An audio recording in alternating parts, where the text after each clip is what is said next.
Masih ada hiburan lainnya. Tapi kayaknya ibu-ibu ini kurang semangat nih. Boleh bisa dibantu ya, saya boleh bantu ya. Kalau saya bilang tepuk, kalian lakukan tepuk. 1, 2, 3. Boleh dengan tepuk. Dan kalau saya bilang usir, kalian bilang bus, oke? Usir. Usir.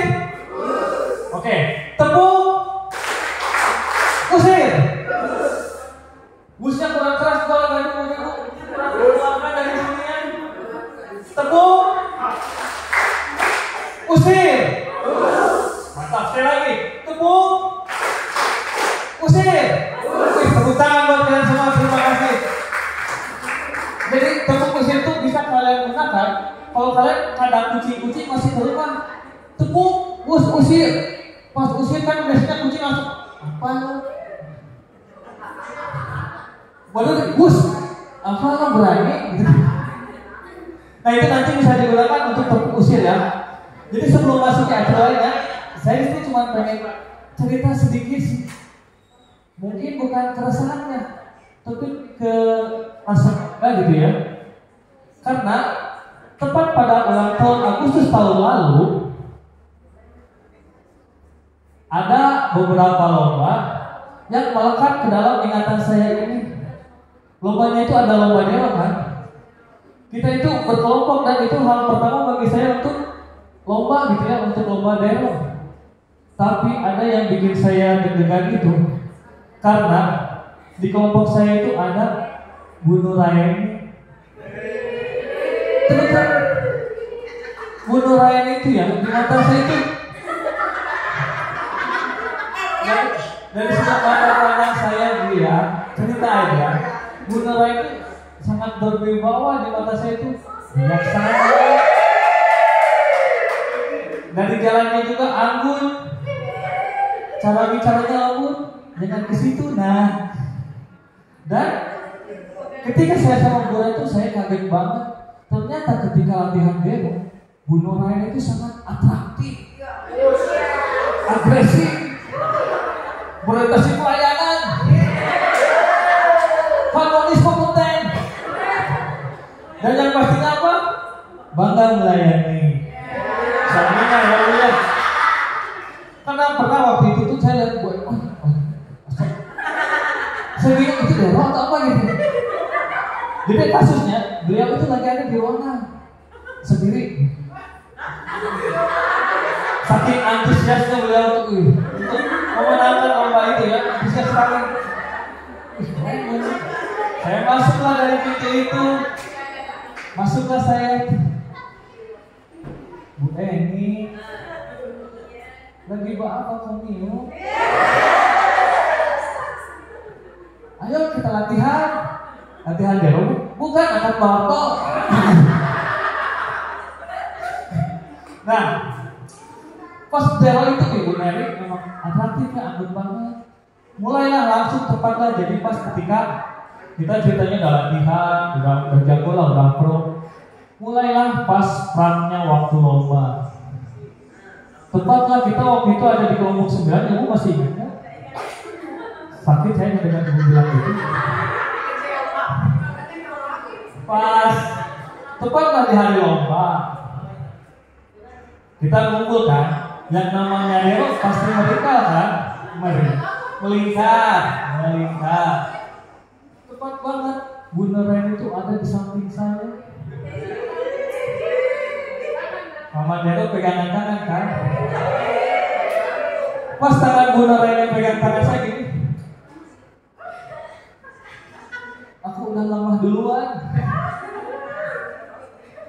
Nah, pas tangannya udah dipegang, saya udah bumper duluan ya. Ada momen sebelum mulai itu kita tatap-tatapan kan, tatap-tatapan dong satu tim ya. Saya lihat beliau nggak sadar mulai nyosor. Kalau ya, kita tatap-tatapan dengan tatapan yang sangat tajam. Saya berharap kata-kata motivasi dari beliau, tapi yang ternyata yang dia bicarakan, ST pemeriksaan sudah kan? Buyar semua di sana. Tepuk tangan untuk ini, terima kasih banyak untuk ini.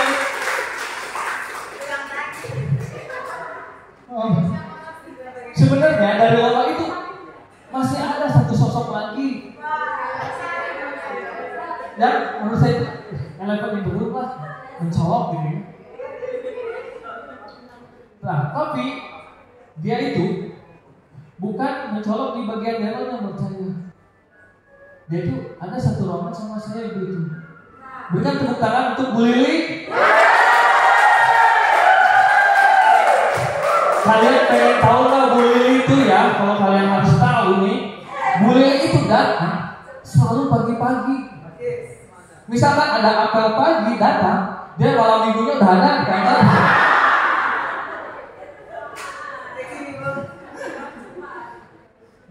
Kan kursi saya itu menghadap ke arah sana dan beliau itu tepat ada di samping saya, kalau tadi arah sebelah sananya. Nah, sebelum pagi-pagi saya tuh kadang suka melihat beliau itu kayak ngantuk-ngantuk gimana gitu. Benar ini. Ibu kenapa lagi ngapain ngantuk? Bukan lagi masak kali. Benar itu. Beliau itu masak kalinya itu di kantor.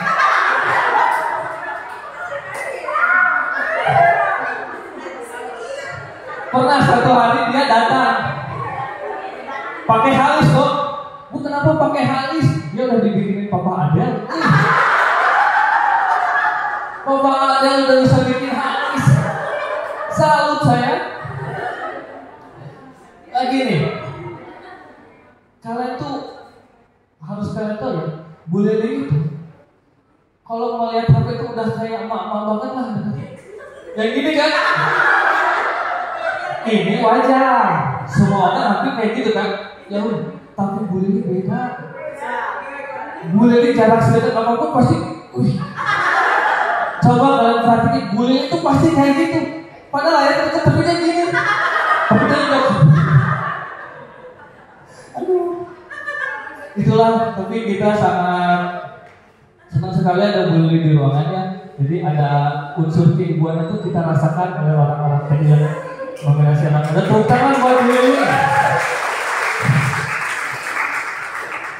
Ada satu hal lagi. Pernah tuh ada momen Bu Lili itu tidak dijemput sama Papa Adel.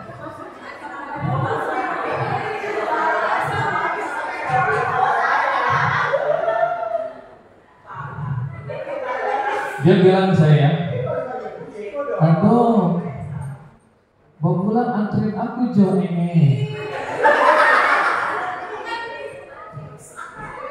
Komio pulang ke arah mana? Saya jawab, saya tanya Ibu, maukah kamu nganterin? Saya bersedia dong, nggak tiap hari. Tapi masalahnya bukan di situ. Bu Lili itu ketika dibonceng sama saya, sedikit-sedikit teriak. Bu belum maju. Jangan lupakan belum maju. Karena pernah ya saya boncengnya sama Bu Lili. Melambung lah saya kan.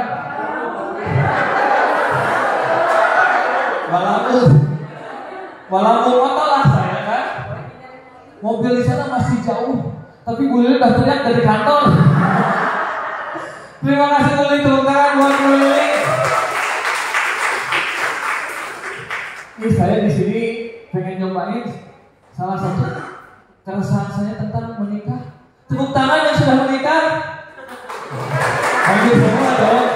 Ambil semua dong. Karena banyak orang bilang menikah itu bicara tentang masalah ekonomi, masalah kesenjangan. Tapi menurut saya menikah itu masalah gitu. Karena kenapa? Kenapa sih kadang saya suka heran, meskipun kita sudah menikah, perempuan terutama istri masih selalu menanya ke suaminya, "Sayang, kamu masih cinta ke aku?" Benar kan? Kenapa harus ditanyain? Kita sebagai cowok suka bingung jawab ya. "Sayang, masih cinta kamu ke saya?" Anak kita udah 4, bukti sayang apa lagi? Istriku jawab, sayang itu bukan bukti cinta, tapi itu bukti kamu nafsuan.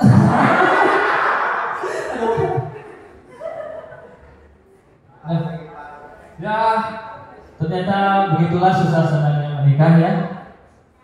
Tapi sebelum saya menikah, saya tuh punya mantan yang sangat susah dilupakan karena perjalanan cinta yang kita alami itu lumayan lama. Udah saling jalan bareng, jajan bareng. Tapi akhirnya kita sering ribut. Akhirnya kita memutuskan untuk berpisah karena dia sudah ada yang lebih megah dari saya. Tapi plot twistnya, saya kaget. Saya pun gak percaya dia itu ada di sini.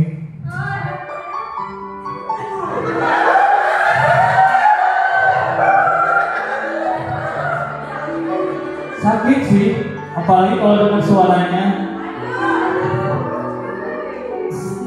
Saya sebenarnya udah gak bisa berkata-kata ketika dia ada di sini.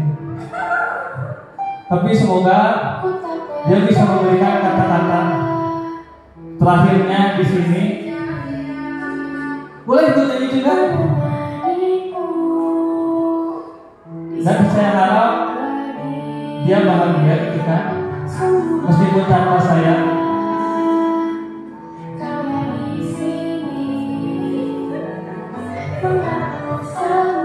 Gak bisa berkata-kata, saya sangat kaget sekali.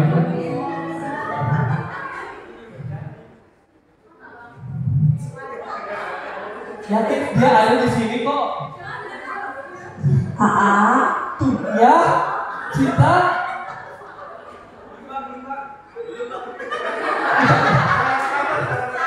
Apakah itu cinta?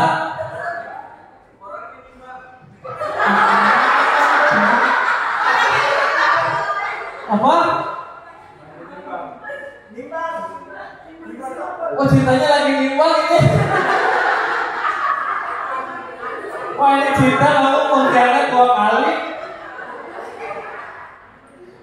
Boleh dipanggil aja cintanya, Bang. Dimulai aja, dimulai.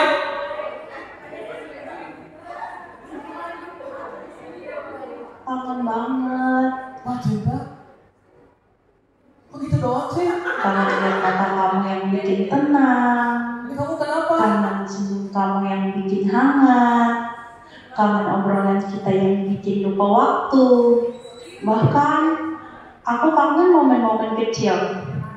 Tapi dari semua yang aku kangenin, ada satu kata yang paling aku ingat. Cinta. Bisa Kak pinjam 100?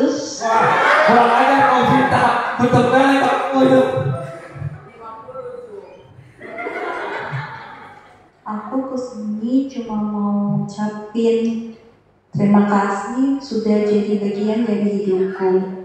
Kita pernah ketawa bareng, nangis bareng, dan saling genggam di saat susah. Tapi kadang cinta harus kalah sama takdir. Bukan karena aku gak sayang lagi, tapi karena kita udah gak bisa berdiri di tempat yang sama. Aku gak akan lupakan kamu kok. Cuma mulai belajar gak lagi mencari kamu. Karena seseorang yang baru telah ada di hatiku. Aku pamit ya. Cinta, Aa gak bisa berkata apa-apa. Tapi setidaknya kamu itu pilihanku meskipun bukan tujuan. Terima kasih. Masuk kamu.